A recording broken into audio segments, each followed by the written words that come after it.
C'est Rachid, bonsoir. Bonsoir, c'est Yassine.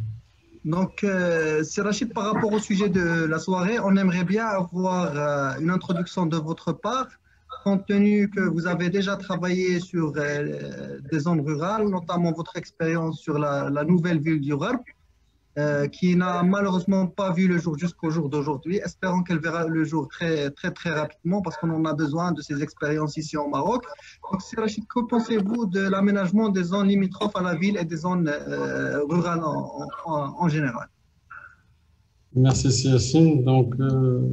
Si tu veux, avant de répondre à cette question, parce que votre sujet traite effectivement des périphéries des villes et en même temps du développement durable. Donc, il faut, à mon avis, mettre l'accent sur les deux et définir d'abord ce que c'est que la durabilité, ce que c'est que le développement durable.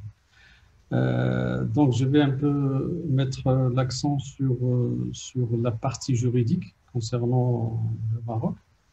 Et puis, éventuellement, les tailler avec des études un peu archéologiques, un peu historiques, pour comprendre le pourquoi de la durabilité. Donc, si on se fie, par exemple, à l'article 31 de la Constitution, on fait partie des rares pays où l'environnement est un droit.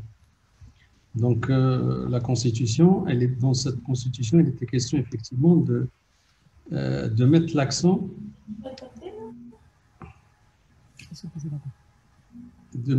sur le logement, qui est aussi un droit, et que le développement durable est un droit. Donc, ça, c'est cadenassé dans la Constitution. Et après, ça a été traduit par une loi organique, qui est la loi sur la loi 99/12, sur l'environnement et le développement durable.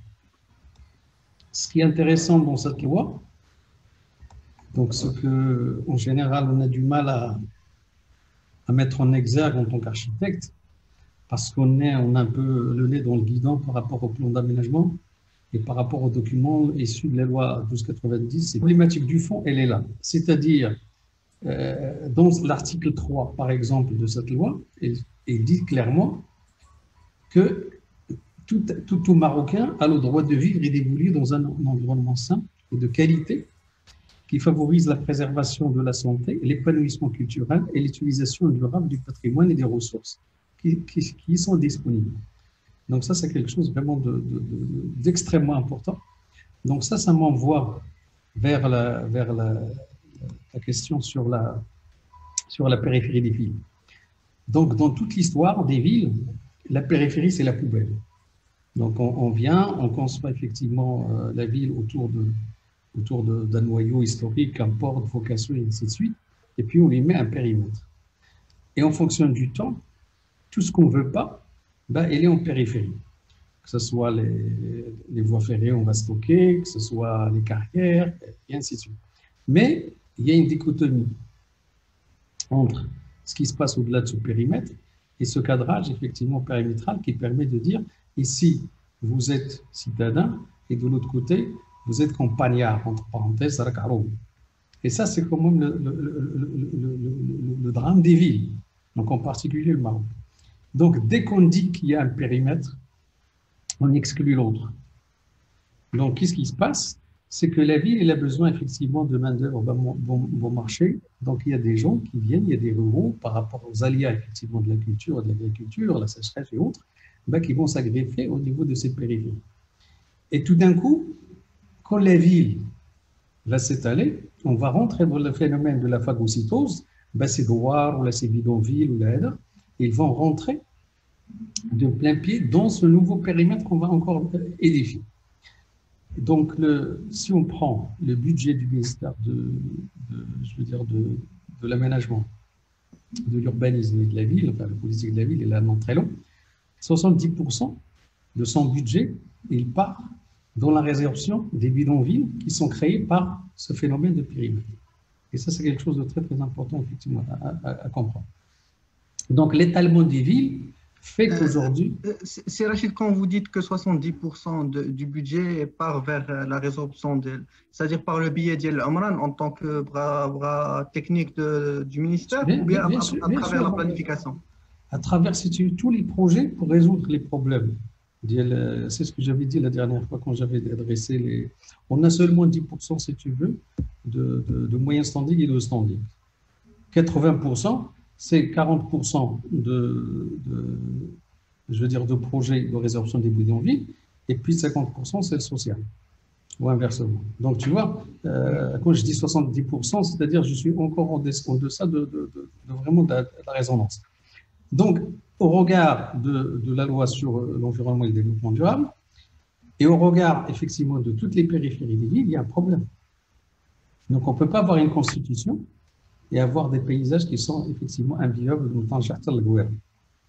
Donc, et ce qui est encore terrifiant, c'est que cette logique d'implantation de ces quartiers-là en périphérie, c'est toujours au détriment effectivement de l'agriculture, au détriment effectivement des cultures vivrières de la ville.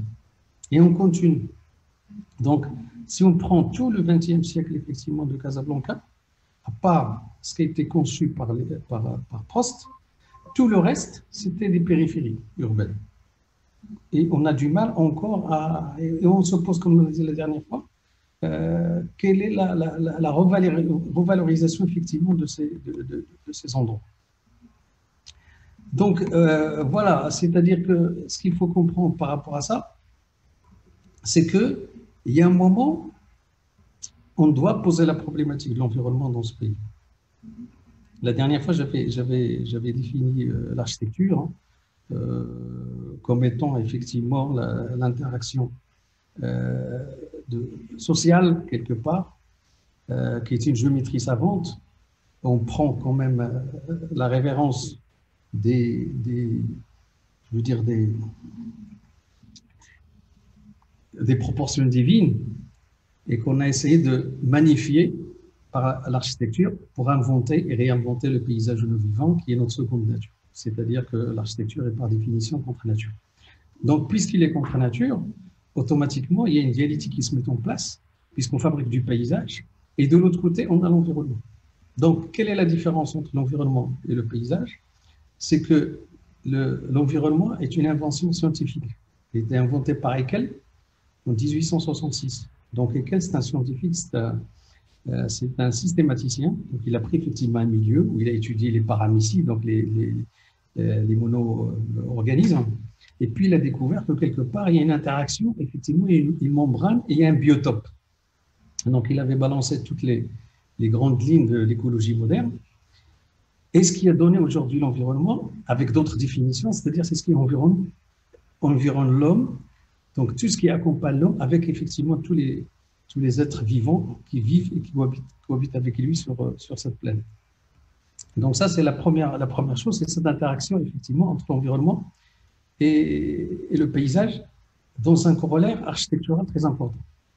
Donc, si on se place aussi par rapport à l'histoire, c'est-à-dire qu'est-ce qui a fait qu'aujourd'hui, dans une chronologie très importante dont j'avais parlé la dernière fois, qui est le temps zéro de l'architecture, c'est-à-dire le moment où on a conçu un village, c'est-à-dire le premier village. Donc, il y a 12 000 ans, disons, en Mésopotamie, là où le chasseur était chasseur, enfin l'homme était chasseur-cueilleur, et tout d'un coup, il n'avait plus rien à manger, et tout d'un coup, il a inventé l'agriculture, et puis il s'est sédentarisé, et le premier village est né là-dedans. Donc, ce qui est intéressant par cette notion de village, c'est que ce village-là, il va évoluer pour donner les villes qu'on connaît aujourd'hui. Donc, toutes les villes qui inventent l'urbanité, ils avaient quelque part un noyau qui est le village. Donc, aujourd'hui, avec la problématique de la périphérie des villes marocaines, on n'a plus cette notion de village. C'est-à-dire, par la force de la loi, on a demandé à l'agriculteur d'aller vivre dans sa parcelle. C'est-à-dire, c'est ce qu'on appelle le minimum parcellaire. Aujourd'hui, il est de 2 hectares. Et puis, maintenant, on est en train de parler de le passer à 1 hectare. Et quand tu te balades, par exemple, par avion, qu'est-ce qui se passe? Tu as une espèce de paysage amorphe, je veux dire un urbanisme de mitage, qui entache de ville. Donc, on a assassiné dans ce pays-là toute la notion de village. Et quand je dis village, c'est-à-dire le noyau des futures villes. Oui. C'est Rachid, si vous permettez dans ce sens, est-ce que vous pensez qu'introduire la notion d'agroalimentaire dans la planification durable de ces territoires s'impose par la force des choses, par la force démographique, par la croissance démographique de la population africaine, par le besoin de plus en plus de la production alimentaire? À titre d'exemple, l'Allemagne, avec toute l'industrialisation qu'elle a produite jusqu'à aujourd'hui, avec toute la possibilité de développement du secteur agroalimentaire, elle n'arrive pas à subvenir à 30% de ses besoins en termes d'œufs, par exemple. Donc, la problématique de l'agriculture, elle est résolue par l'agriculture intensive. C'est-à-dire 5% de Français, ils nourrissent 100% d'Européens. Aujourd'hui, si tu veux, les parcelles, le minimum parcellaire, si tu veux, en Europe, c'est 100 hectares.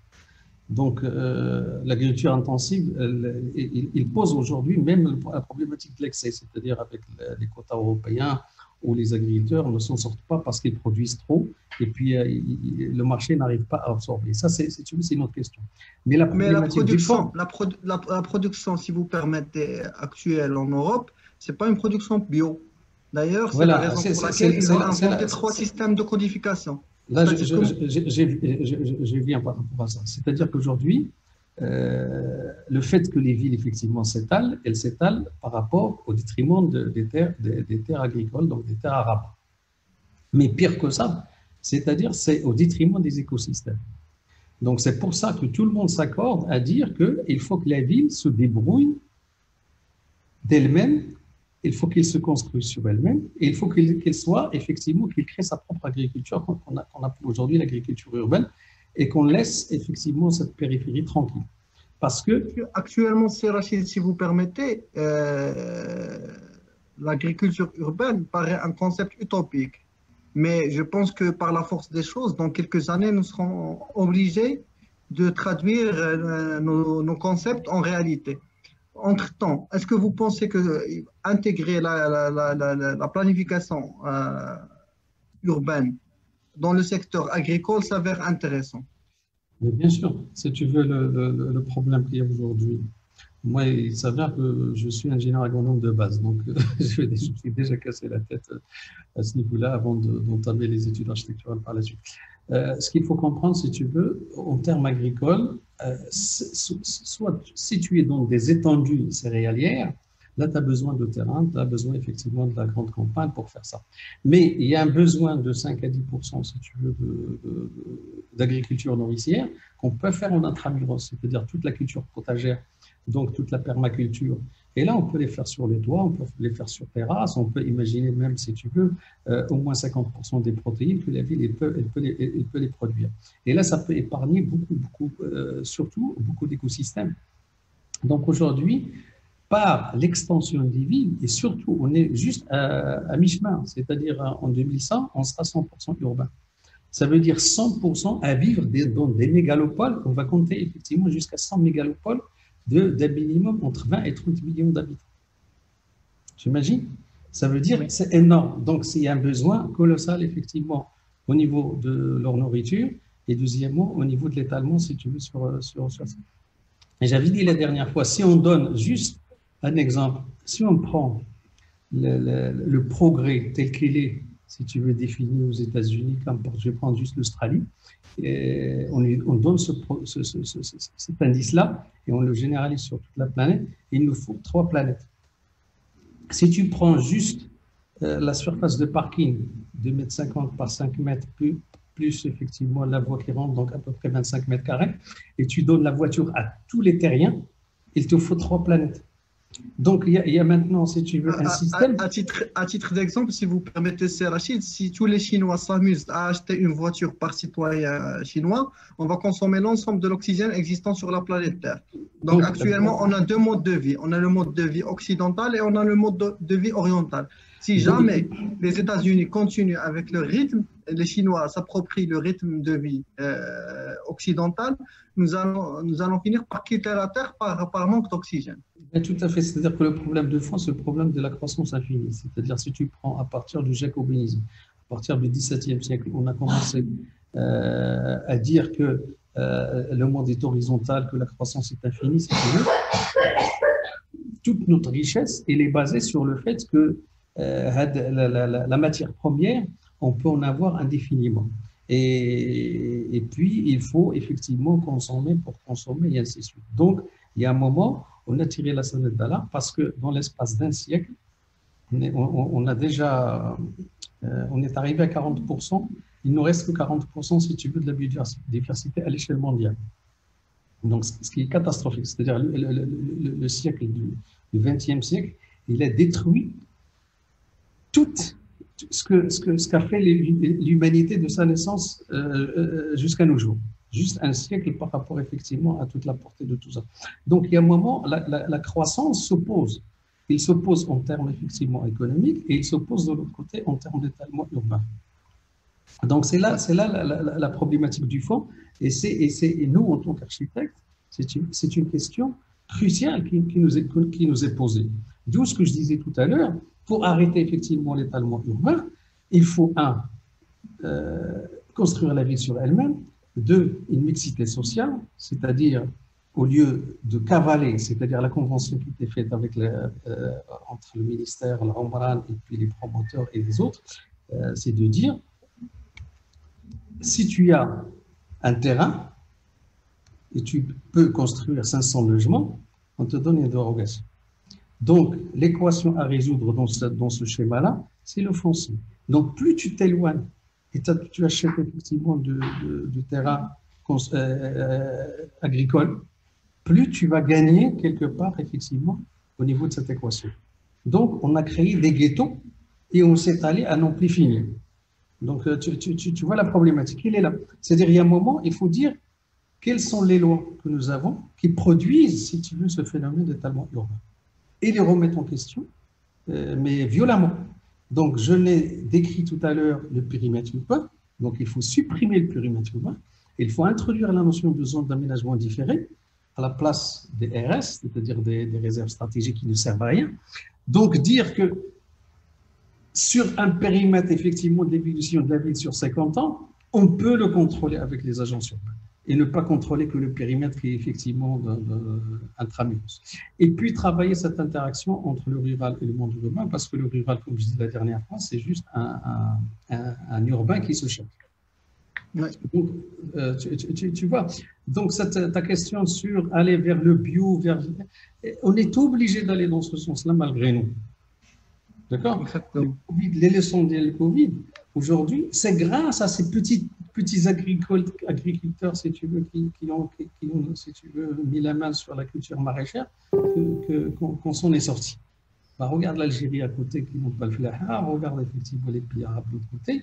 Donc, nous avons quand même un potentiel. Il faut qu'on regarde ce potentiel de très près et qu'on s'oriente vers l'agriculture urbaine. Voilà. Si Yassine, faut-il répondre à la question ? Oui, si vous voulez bien, c'est Rachid. C'est vite fait, hein, si tu veux. Oui. Donc, le discours de Sa Majesté, il était clair. C'est comment faire émerger la classe moyenne, effectivement, au monde rural. Donc, jusqu'à présent, on n'a pas encore travaillé la question, que ce soit en tant qu'instance nationale ou que ce soit au niveau ministériel.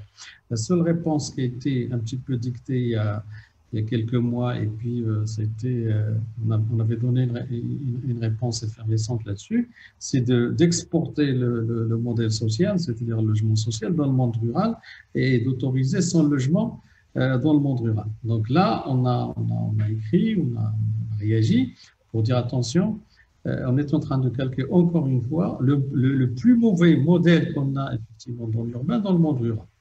Ça veut dire quoi? Ça veut dire qu'on va transposer les 50 mètres carrés, si tu veux, de logement dans un monde où l'espace n'a pas de limite. C'est-à-dire rien que la vache, il vit dans 25 mètres carrés. Donc, alors que nous, on va lui ramener effectivement. Donc, on ne peut pas faire émerger la classe moyenne à travers ça. Deuxième chose, c'est ce qui pénalise, Rachid, on en a parlé, ce qui pénalise l'ensemble effectivement le monde rural et même le monde urbain, c'est le statut des terres. Le collectif, il représente 41% à peu près. Le milk, c'est-à-dire la propriété, il ne représente que 27,7%. C'est-à-dire que tout le Maroc dans toute sa totalité, ne travaille que avec 27,7%, alors que nous avons adopté effectivement le Code Napoléon sur le commerce. Et ce qui est encore sous-jacent par rapport, tu trouves les habous 0,3%, le domaine forestier 24%, le domaine public seulement 1,1%, et puis le domaine privé de l'État, il est de 3,7%. Donc, dans un discours qui est effectivement très, très, très suivi, on voulait à ce que les collectifs soient privatisés. C'est-à-dire, pour une fois qu'on assemble le collectif avec le MELC, on arrive quelque part à 70%. Là, on peut faire décoller effectivement le Maroc. Et ça, c'est quelque chose, ça, c'est la partie numéro 1. Pour rejoindre un peu Serrachid, le Maroc, on voulait l'unifier par la loi 1290.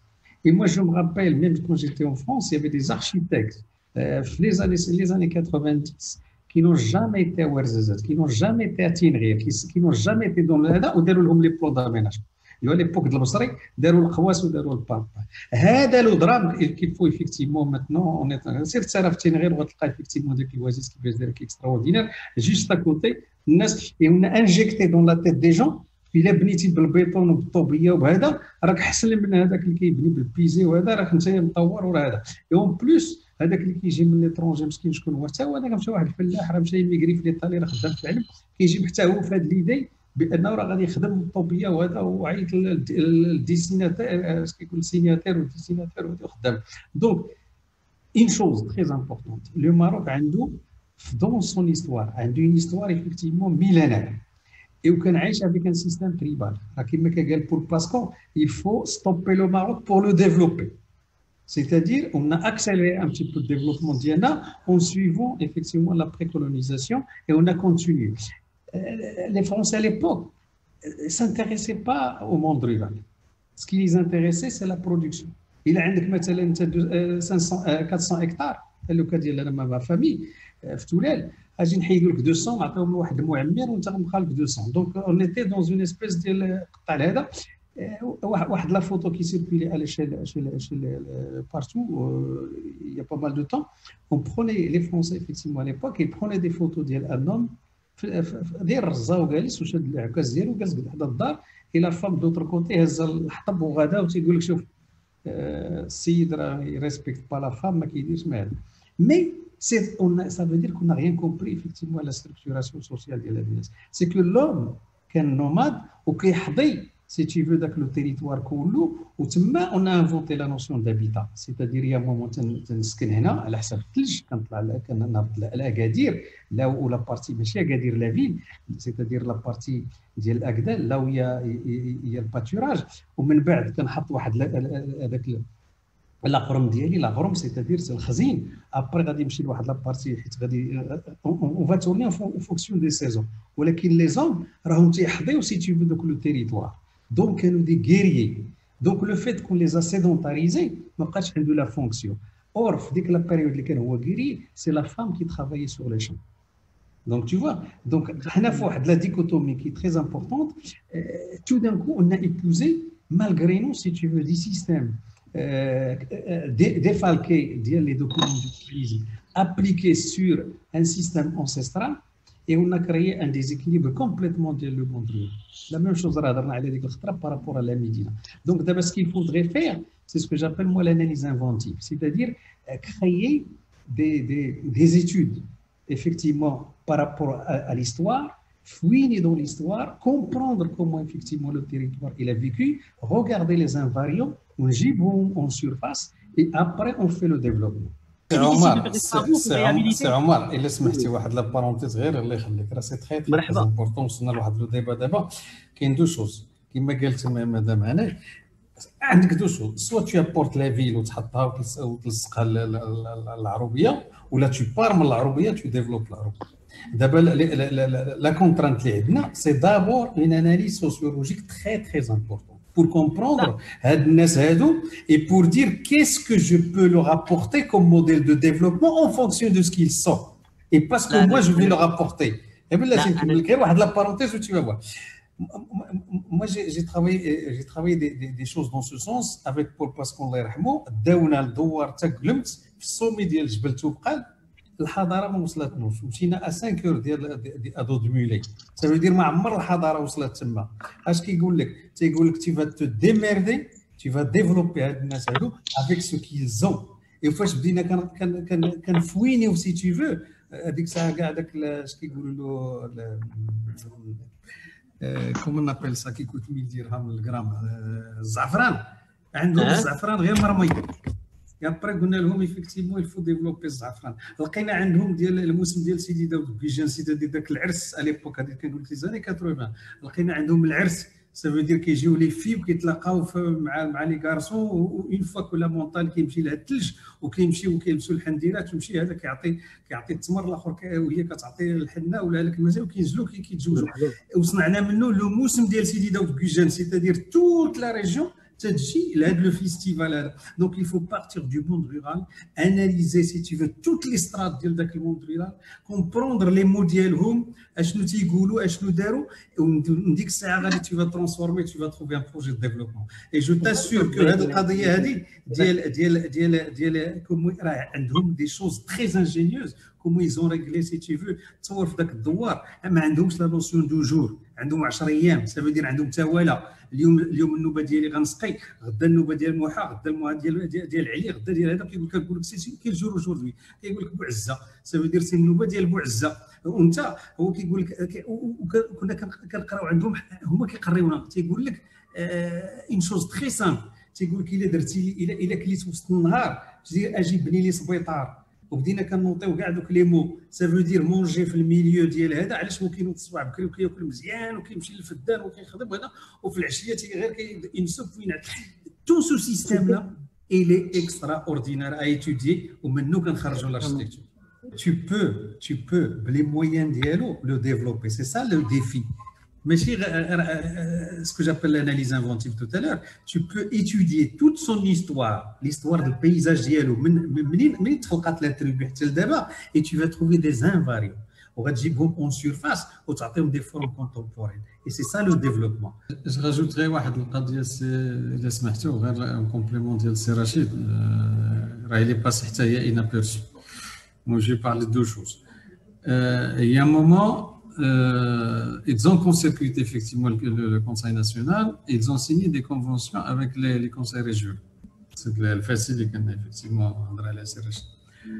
Sur quoi ils ont détourné la 1689 اللي كتهضر على l'assistance architecturale en matière de recasement des bidonvilles.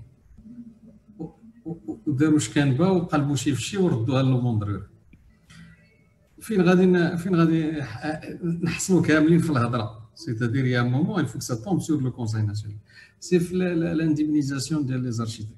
شحال غادي يعطيو؟ دابا كان غادي يتجمع بيرو ديتود ويتجمع الجيومتر ويتجمع اش كيقولوا له والارشيتكت, وغيمشيو لقرطاخنا وغادي يبقاو يخدموا داك المجال وفرحانين ايفيكتيفمون لي ريجيون دون سو سونس لا, باسكو سا في دو بولو ا لارشيتكت.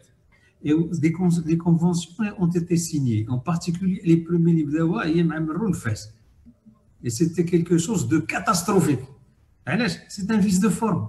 ما يمكنلكش لا لوا كتقول لك راه سي البيدونفيل اللي كندير له l'assistance architecturale, et on va déguiser le monde rural en bidonville pour effectivement y passer la هذا c'est la première chose. Autre chose qui est très importante à mon avis, d'abord on est dans la phase des propositions. Il faut qu'on s'insère par rapport à débat qui est très intéressant sur cette régionalisation avancée. راه ديما تنهضر عليها بان مالغري هاد لي ريجيون اللي تخلقوا واخا البيريمتر ديالهم ils sont complètement aléatoires, ils sont politiques, mais il faut que les architectes arrivent, face à des périmètres qui sont complètement effectivement anachroniques, de définir la notion de régionalisation à travers effectivement la culture locale. Donc il y a un chapitre la loi je veux dire 111/14 sur la régionalisation. Il concerne le monde rural et il concerne un schéma directeur régional, c'est-à-dire chaque région il va être doté effectivement de son schéma, et c'est là où il faut qu'on se place. Et c'est là où il faut qu'on se place par rapport à la diversité culturelle à l'intérieur de la région, pour éveiller effectivement l'ensemble des cultures régionales. Alors, غادي يديروها بحال le plan d'aménagement effectivement le schéma directeur هذا global, غادي يحطوا له des documents وغادي نطيحوا في لا باناليزاسيون كومبليت افيكتيفمون دو لونسومبل ديال لي ريجون دو ماروك. الوغ الريف ماشي بحال هو الاطلس، الموين اطلس ماشي بحال هو هذا. هي دي شوز اكسترا سوا لو بيزاج اون لوي ميم باسكو moi si tu veux par rapport à ce qui se dit, ma formation de paysagiste m'oblige quand même à poser la question de paysage en tant que tel.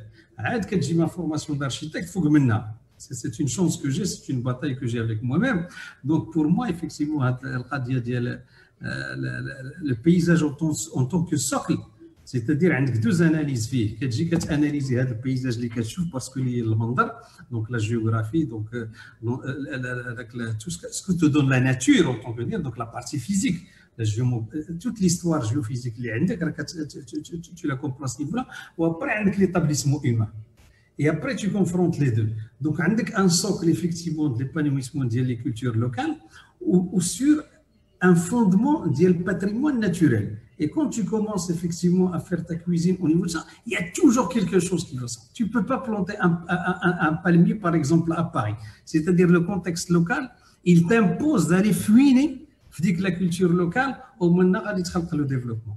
Donc, il faut qu'on soit très vigilant dans le sens où il y a la mention effectivement de la loi des charges d'Eva.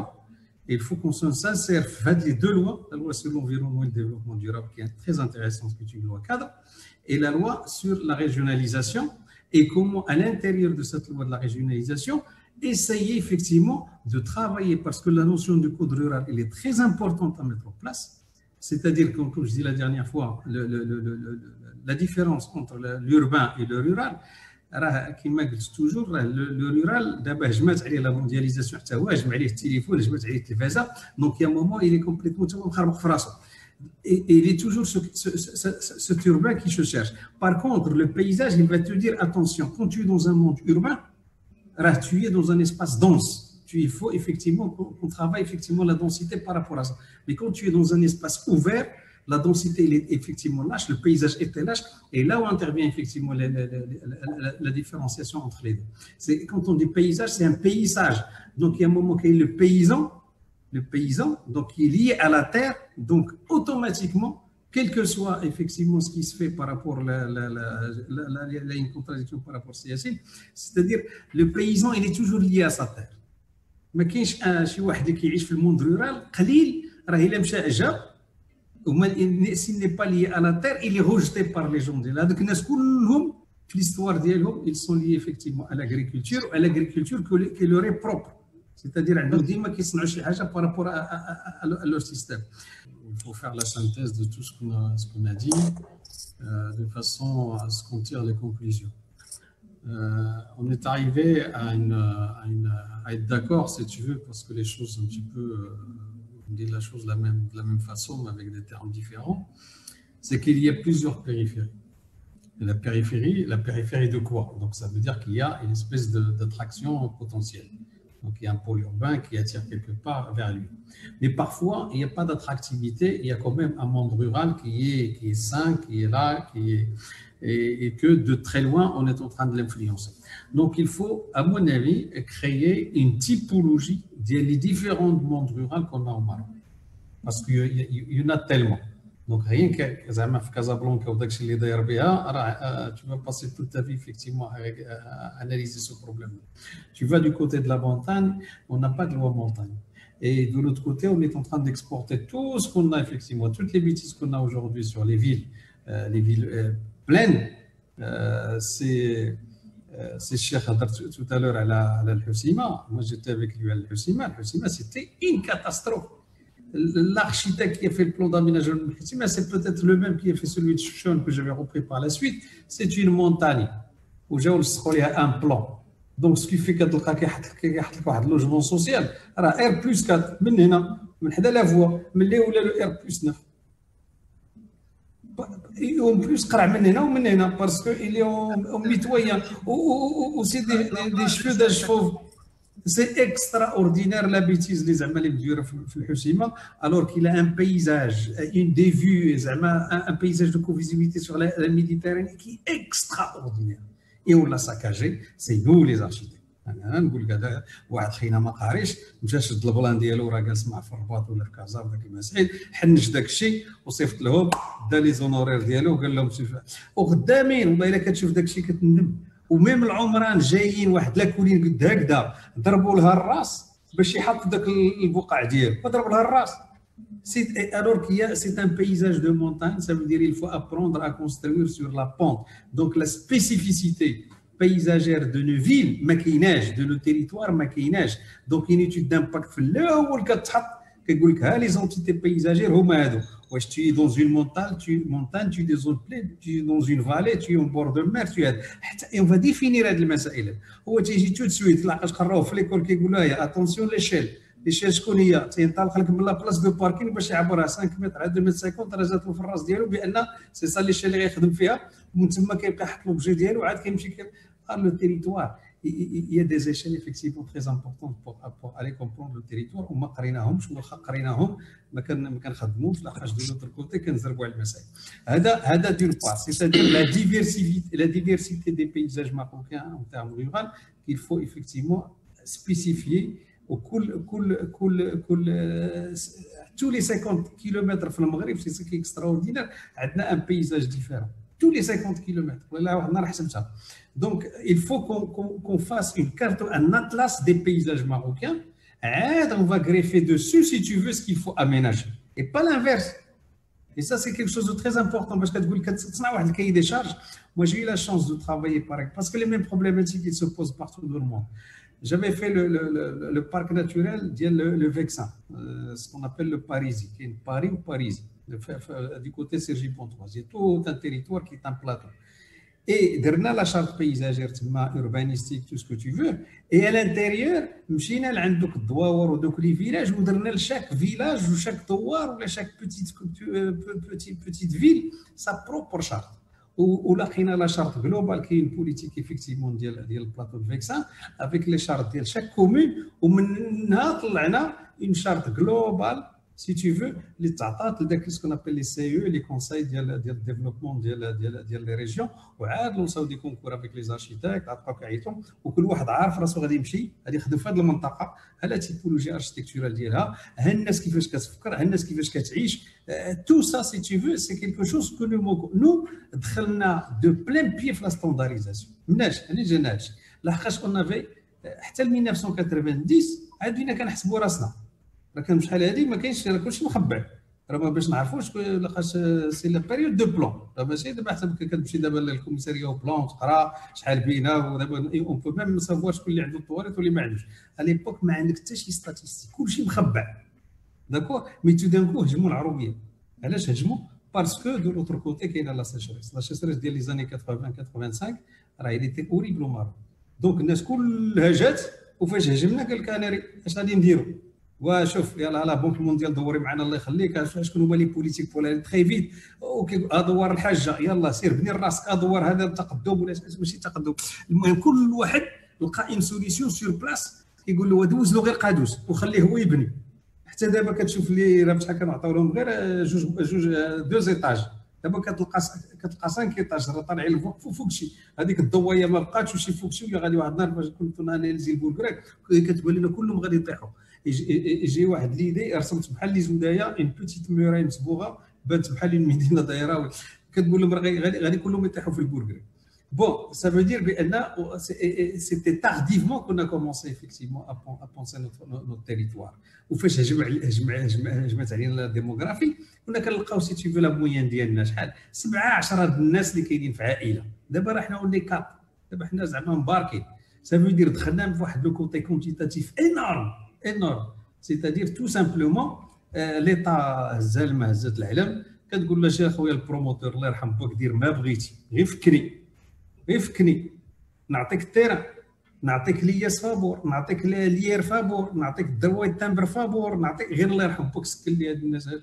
واش دخلنا بواحد الكاي دي شارج لحق المينيموم ديال 500 لوجمون وهذا داكشي اللي كيهضر عليه السي عزيز توتالور 500 لوجمون فين ما بغيتي ديرها راه ما كايناش فين كونترانت زعما رورال ولا شي حاجه اش قالت لك فواحد القد سير علقها كتبقى دابا تسارى وكتلقى مال خرج لك كتلقى شي حاجه خارجه بحال بتي بوسكي ديال الشجر بوحدها من هنا لهنا اي ميم بور لا راكوردي لا فوا برينسيبال مساكن هذوك راه في الليل ولا في الصباح ولا شي حاجه فاش غادي ينوضوا يمشيو للخدمه راه كاين القتاله كاين هذا كاين بزاف ديال الحوايج. دونك كنا هاد لا كونفونسيون اللي دارت من 2010 ل 2020 au niveau du logement social il a tué l'ensemble effectivement ديال لي بيريفيري urbaines وكتلقاها حتى في اش كيقولوا في دي فيل كي سون تري انتريسونت. هضرنا على الكوسيما تو تالور هضرنا على لي زوازيس تو تالور دونك يافي دونك اون ا tué لو بيزاج. دابا لا كيستيون كون دوا سبوزي كيفاش نرقعوا لي كوسون بارتي واش نديروا بحال فرنسا. Je vous assure que j'étais parmi, sans prétention, parmi les premiers à détruire une dalle dans la Val d'Argenteuil, dans la banlieue parisienne, où je connais le maire. Le maire, dans les années 70, a une double dalle, ou a effectivement ce qu'on appelle le Val d'Argenteuil, un grand ensemble, au Farhanin Bia, avec toutes les idées des communistes ou de la charte d'Athènes appliquée ou de qui m'essaye. أنا جا قال لي سي غادي تمشي راه عندك السونتر فيل كاينين الشفاره سير دير كاميرات وداك الشيء. انا شنو غادي ندير؟ مشيت تخبعت مور لي بيتيت فواتور وبديت كنشوف داك اللي كيسرق الطوموبيل وجافي اون كارت وكندير كنمشي كنلقاه جا من هذا الكارتي عرفتي نتبع الاخر لقى جا من الكارتي. Et après j'ai compris que je ne peux pas mettre des caméras mais qu'il faut aller dans ce quartier là et تما بديت كنفكر. مشيت avec quelqu'un c'était un associé à moi مشينا تما قالوا لي هذوك كلهم اما دي زالجيريان اما دي قال لي كوزان كاستوا والاخر هرسوا له النقر وقلنا ولا بدا نخدموها وريبنا ايفيكتيمون ديك لادال. خصنا دابا الديسكور اللي غتقول لو مير اللي بنا ديك لادال حنا غادي نجيو نريبوها لحقاش شكون اللي ساكن في ذاك الباركينغ من التحت كاين ترواني في هذا الباركينغ ساكن واحد القايد كيتسمى له كايد تما هو اللي كيبيع الحشيش وتو لي زونفون ديال الكارتي كاملين كيتمناو يكونوا كيبيعوا الحشيش بحال هذاك السيد سي لو ريفيرونسيال. دونك حنا خصنا نقرعوا داك الشيء ونهرسوا نريبوا داك الشيء. دونك سكو جو دير بار لا سي كو لا جينيراسيون ديالكم نتوما اللي جايين وحنا راه حنا زبرناها زعما هاز العلم il faut commencer à détruire le logement social au Maroc. Et je pèse mes mots. Il faut commencer à le détruire, à détruire tout ce qu'on a fait jusqu'à présent. خاص شي واحد يجي ويقول له ماشي يا خويا طابي لا راسها. Je suis désolé de le dire, mais il faut oser en tant qu'architecte نديروا الميا كولبا ديالنا ماشي غير حنا بوحدنا راه سي توت ان مينيستير اللي كان معنا راه سي توت اون سيتياسيون هضرت عليها قبيله mais il faut arriver à dire basta on démolit et on va gagner en démolissant. Je continue juste par rapport à la fin ديالي لي كلير سي تو غير باش pour continuer ديال سي نصر c'est dans le même sens. Quand j'ai fait le plan d'aménagement de Mohammedia, شارع محمد السادس فيه 65 متر دولار وفيه الروكازمو وفيه 3 كيلومتر وحل وناقش.